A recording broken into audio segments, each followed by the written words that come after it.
Welcome back to the Allgoods, Vietnam through the eyes of love.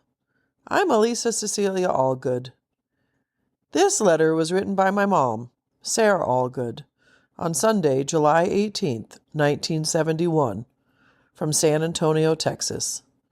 Just 1 week before she traveled to Miami for a much-needed break with friends. The day is quiet and slow, but emotionally layered. She's sleepy from a restless night and doesn't eat much in the morning. But she gets up, talks with Jan and Joy, and craves a burger, enough to go out for one. She takes photos of my dad's new stereo system to the pool to show them off, and gets a strong reaction. Later, she talks Joy and Jan into banana splits, laughing about how they're eating like she is, even though they aren't pregnant.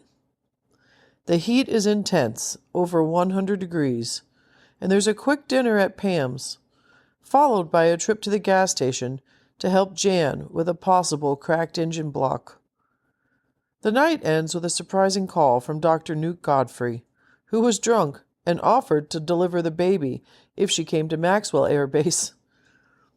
But what stays with her the most is the memory of last Sunday, when she was awakened by the voice of her husband calling from Vietnam. That memory carries her through the loneliness of this day. And now, more than 50 years later, it's carrying us. Here is the letter, exactly as she wrote it. My baby. I forgot to mention the beautiful stereo equipment. You should hear everyone. I took your pictures and the stereo pics to the pool. Lou almost shit. He said, ask him what kind of earphones, he's getting. What is he talking about? I figured I was dumb about that. You'd for sure do a body slam. I'm thinking about me working the tape job. It looks so complicated. I've had trouble just working my little one. Ha! Did you feel my love radiating all the way to you today? Well, you should have, because it was certainly zingin'. I had a quiet, lonely Sunday.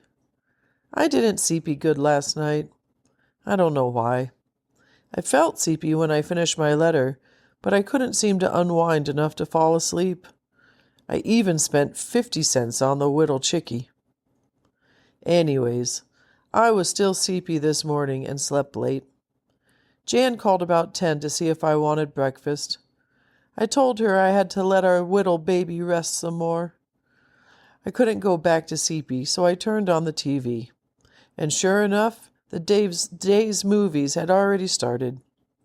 I made a piece of toast and had a glass of apple juice. I wasn't very hungry. Joy called around 1. We went to Jack in the Box. I craved a burger, so I got a burger and fries, then came back to Joy's. I ate lunch and watched more TV. I didn't feel like going in the sun for any length of time. I went out long enough to show my pictures off. About 3, Jan came over. She couldn't take the heat anymore. It was 100 degrees. I was craving a banana split, and of course, I talked Joy and Jan right into one. They're bitching because they're eating as much as your pregnant wife, and they only have one mouth to feed. Jan has gained up to 130 pounds. Joy, of course, no one knows. I weigh 144. Not bad for as much as I'm eating. I try to watch it during the week. We all went to Pam's tonight for spaghetti. She cooks great. At 8 o'clock, Jan and I left and went to her apartment to watch the movie. At 10 o'clock, I followed Jan's car to the Enco station. She thinks she has a cracked block. Someone told her that last night when she and Marianne came back from the apartment party. The temperature light went on, so she stopped for water, and some dude told her that. So I followed her down there and gave her the big C to drive to work in the morning. I didn't need it, and I sure didn't want to get up that early. I came home. More TV. Newt Godfrey called. He's at the shop. He was drunk and decided to call. He said if I came to Maxwell, he'd be happy to deliver the baby. Sure, I said. I had the same idea, of course. Jerry sent us his regards. He tried to get down here this past weekend, but he turned out drunk first. Well, I've told my darling my day's activities. When I woke up this morning, I thought about last Sunday, when I was awakened by the sexiest voice God ever created. My hubby. I can't wait until next weekend, but I guess I'll have to.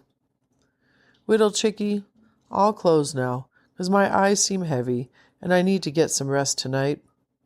I be loving you, precious darling. If I'm lucky, maybe I'll have another wet dream tonight.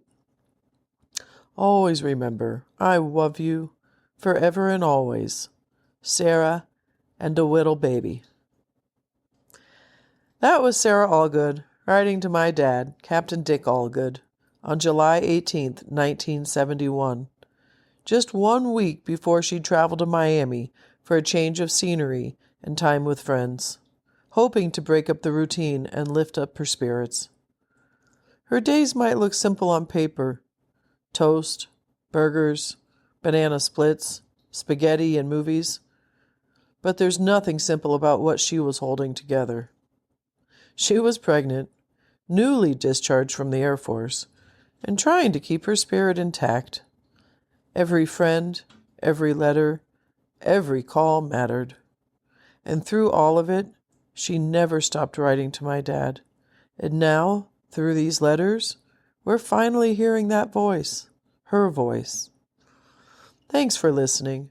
We'll be back real soon with the next letter from the Allgoods, Vietnam through the eyes of love.